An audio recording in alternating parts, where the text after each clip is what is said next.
Peter McGuire joining us. He's market strategist at xm.com. Peter, great to have you on the show.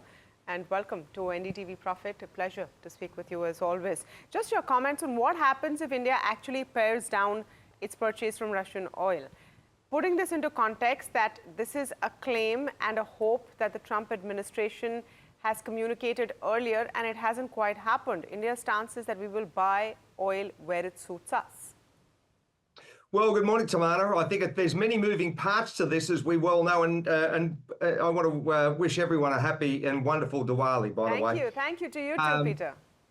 Thank you. So I think the first part is we hear President Trump and his rhetoric, and we understand, and you wouldn't come out with a bold comment like that if there wasn't negotiation between Prime Minister Modi and President Trump. So let's put that aside and now move forward and say, right, where is this oil going to be purchased from, and how long does it take to wean oneself off that Russian crude? You just don't stop immediately, as President Trump said. Could take, I would think it'd take a matter of weeks, if not a month or two. And then President Trump saying, do we offer US crude as a solution to this for Indian refiners? And then the next part of it is, if the war does stop, and that's what President Trump's trying to create, then it's okay for India to resume purchasing Russian crude, Tamana.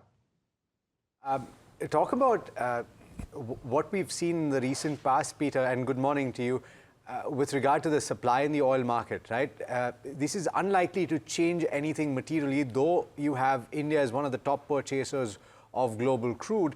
There is plenty of supply that is currently available, especially after that latest announcement of an increase in supply. Would you agree? And would you also say that there is a cap, there is a ceiling on oil prices as things stand right now? I think so, Alex, and good morning. I feel as though that this mood is one of, first off, an oversupply to the market. We're all understanding from a glut perspective in this fourth quarter, and this will lead into naturally the start of 26, probably up to Easter.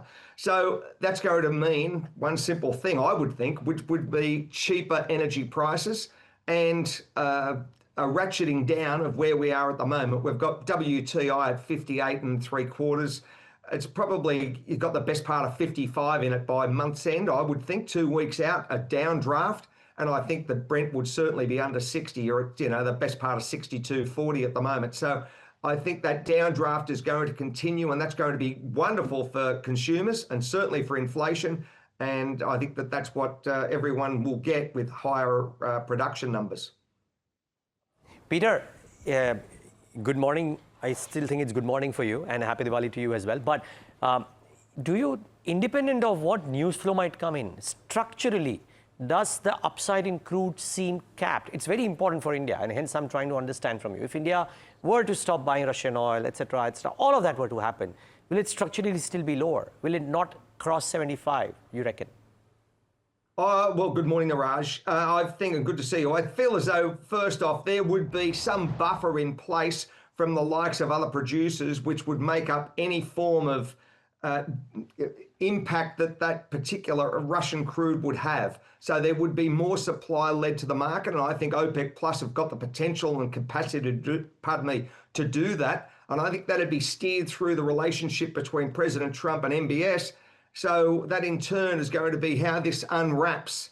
And this is going to be a dynamic situation, because it'll take, as I said, weeks, if not a month or so, to at least wean oneself off the Russian crude, and then we have to see where India is prepared to buy from. So these are all moving parts, and all I can say is President Trump seems to have an answer to everything. So let's see how he moves on this one.